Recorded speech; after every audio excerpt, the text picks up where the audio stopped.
Welcome friends. Welcome to our YouTube channel. आज की इस वीडियो में हम लोग देखेंगे कि फेक ब्रेकआउट जो होता है वो क्या होता है। एक्चुअली आप देखें कि फेक ब्रेकआउट को लेके जितने भी ट्रेडर्स हैं उनका ऑलमोस्ट एक ही कहना है किस तरह का फेक ब्रेकआउट होता है। जैसे देखिए, मान लीजिए कि कोई प्राइस है इस तरीके से ऊपर जा रहा है और इस लेवल के ऊपर अगर ऊपर जाता है और वहां से एक शार्प सेलिंग आ जाती है और वापस इस जगह आ जाता है, तो इस पूरे एरिया को फेक ब्रेकआउट कहते हैं। तो इतना तो काफी लोग जानते हैं, समझते हैं, लेकिन इसको चार्ट पे हम लोग देखते हैं कि आखिर ये काम कैसे करता है। क्योंकि देखिए, जो फेक ब्रेकआउट होता है इसमें जरूरी नहीं है कि सिर्फ एक कैंडल में ऊपर मार्केट जाए और एक कैंडल में वापस आ जाए, सिर्फ उसी को फेक ब्रेकआउट कहेंगे। फेक ब्रेकआउट हम लोग इसे भी कह सकते हैं कि जैसे मान लीजिए कि कोई प्राइस ऐसे मूव कर रहा है, फिर यहाँ पे प्राइस गया, फिर उसके बाद वापस आ गया। इस एरिया को भी आप फेक ब्रेकआउट कर सकते हैं। इसमें तो एक कैंडल में वापस आ गया, इसमें आप देखिए कि उसमें कुछ टाइम स्पेंड किया मार्केट ने ऊपर, उसके बाद है सो वापस अपने इस जोन में आ गया। इसको हम लोग चार्ट पे समझते हैं। एक स्क्रिप्ट लिया है मैंने एचडीएफसी बैंक का।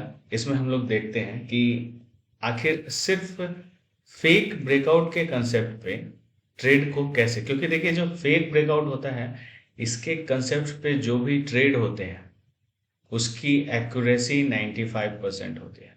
बस आपको ये देखना होता है कि जो ब्रेकआउट है वो फेक होना चाहिए, मतलब फॉल्स जो है ब्रेकआउट होना चाहिए। चलिए इसे हम लोग चार्ट पे देखते हैं। मैं ये मान के चलता हूँ कि आप लोग में से काफ़ी जो लोग हैं वो टेक्निकल एनालिसिस उन्होंने कर रखा है और वो ब्रेकआउट्स में फेक ब्रेकआउट देखते हैं। ठीक है, एक हो गया पहला कि ट्रेंड का आप फेक ब्रेकआउट देखें। ठीक है, और दूसरा हो गया कि आप किसी रेंज में भी आप फेक ब्रेकआउट देख सकते हैं। ये दोनों चीजें मैं अभी आपको बताता हूँ। अब जैसे एचडीएफसी बैंक का ये चार्ट है, इसमें हम लोग देखते हैं। आप टाइम फ्रेम पे मत जाइए, ये किसी भी टाइम फ्रेम पे एप्लीकेबल। अब देख लीजिए, कोई भी चार्ट में आप सबसे पहले कहीं भी रेंज को स्पॉट करिए। मान लीजिए कि इस चार्ट में हम लोग यहां से देखना शुरू करते हैं। ये एक लेवल मुझे मिला, यहाँ पे इस लेवल के अंदर मार्केट यहाँ आ गया। जैसे ही यहाँ आता है, देखिए यहाँ से ये वाला डिस्टेंस तो आपका होना ही है पहला। अब देखिए, अब दूसरा आगे देखते हैं, ये वाला लेवल। अब देखिए, एक सेकेंड में एक मार्कर ले लेता हूँ। ऑलराइट,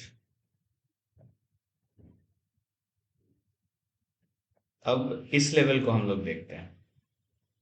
देखिए, मार्केट जो है ऊपर है सो ट्रेवल किया, उसके बाद देखिए कि क्या इसके अंदर मार्केट आता है, नहीं आता है। प्राइस यहाँ पे सस्टेन होने लगता है। तो इसका मतलब क्या हुआ? इसका मतलब ये हुआ कि ये फॉल्स नहीं था। ठीक है, अब जो ये कैंडल है सेलिंग वाली, वो अंदर क्लोज हो जाना चाहिए। इसके आगे चलते हैं। कोई भी लेवल हम लोग देखते हैं। अब जैसे यहाँ देखिए, इसको मैं एक्सटेंड करता हूँ।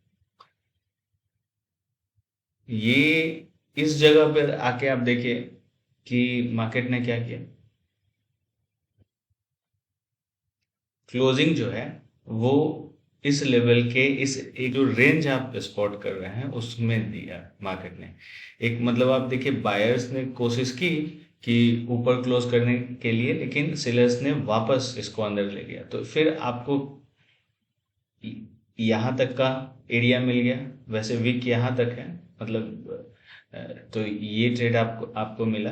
देखिए, जो भी इंट्रीज है, सिर्फ यही तरीका नहीं होता है ट्रेड करने का, और में बहुत सारी चीज़ें हैं।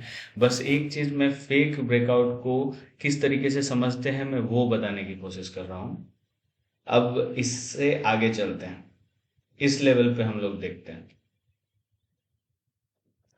अब देखिए, ये जो है यहाँ पे अब इस कैंडल ने क्लोज दिया, ठीक है। अब आप इसे फेक ब्रेकआउट समझिए, लेकिन इसे आप सेल साइड का नहीं समझेंगे, बाई साइड का समझेंगे। क्योंकि देखिए, मार्केट सेलर्स ने कोशिश किया वापस आने के लिए, मार्केट ने ऊपर पुश कर दिया, तो ये बाई साइड का फेक ब्रेकआउट है, तो डायरेक्शन हमें इस तरफ मिला, ठीक है। इसके आगे चलते हैं। जैसे ये आज है 4th ऑफ मई, ऑलराइट। आज का ट्रेड देखिए, मार्केट यहाँ शुरू हुआ था, इसमें हम लोग देखते हैं मार्केट ने क्या किया। आप देखिए, यहाँ से यहाँ तक एक तो रेंज, यहाँ से यहाँ तक देखिए आप, ये एक रेंज में मार्केट ट्रेवल कर रहा है, ठीक है। अब इस रेंज में ट्रेवल करने के बाद मार्केट देखिए, यहाँ पर देखिए, यहाँ पर कहीं पे रेसिस्टेंस मार्केट ने बनाया। देखिए, मार्केट ओपन होता है इस जगह रेंज के अंदर में, और इसके बाद है सो मार्केट ऊपर जाता है। एक तो यहाँ सेलिंग प्रेशर था, यहाँ आपको सेलिंग प्रेशर देखने को मिला। उसके बाद मार्केट फिर से यहाँ आता है, ठीक है।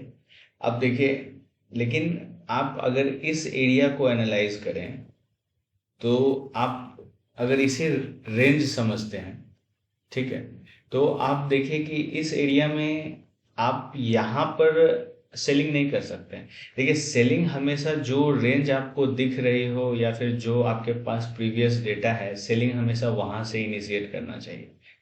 सेलिंग देखिए, अगर दो प्राइसेस आपके पास है 1 और 2, ये है हायर प्राइस, ये है लोअर प्राइस, तो हमेशा आप अगर सेल करते हैं तो महंगा बेच के सस्ता खरीदेंगे, ठीक है, तभी आपको फायदा।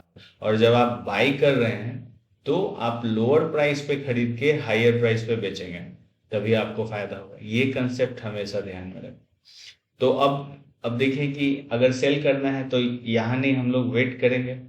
अब इस एरिया को अगर आप देखें तो ये सेलिंग सेलिंग सेलिंग, लेकिन इस जगह रेसिस्टेंस बना हुआ है। अब मार्केट ने क्या किया, बायर्स ने पूरी कोशिश की कि मार्केट को ऊपर ले जाए, लेकिन वापस उसने अंदर में मार्केट को पुश कर दिया। देखिए, इस जगह पे क्यों नहीं करेंगे, क्योंकि देखिए ये, और आप इसको अगर ट्रेंड के तरीके से समझना चाहते हैं, आप इसको अगर ट्रेंड के तरीके से समझना चाहते हैं तो मैं आपको बताता हूं। आप देखिए कि ऐसे आप रखेंगे और आप यहाँ ये देखेंगे कि ठीक है, यहाँ पर ब्रेकआउट हुआ, ये इसका रीटेस्ट है, यहाँ पे बायर्स बाय करते हैं, यहाँ पर बाय करते हैं, लेकिन अल्टीमेटली हुआ क्या, ये एक ट्रैप था जितने भी रिटेलर्स हैं उनके लिए, और मार्केट वापस इस जगह आ जाता है। तो ये जो है सो, अगर आप सही से फेक ब्रेकआउट को पकड़ लेते हैं तो मूवमेंट जो होती है वो काफी शार्प।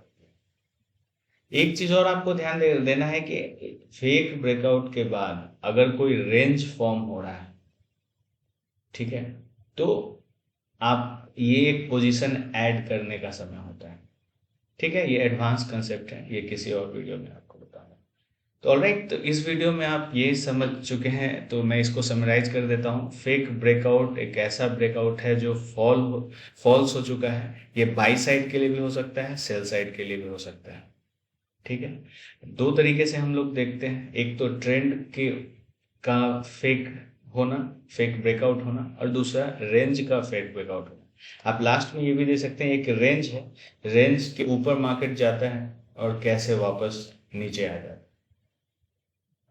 एक बड़ी पिक्चर में जब आप चीज़ों को समझेंगे तो आपको ज़्यादा एक्यूरेट डिसीजंस लेने में हेल्पफुल होगा। ऑलराइट, तो इस वीडियो के लिए इतना ही। मैं मिलता हूँ आपसे दूसरे वीडियो में। Thanks for watching videos.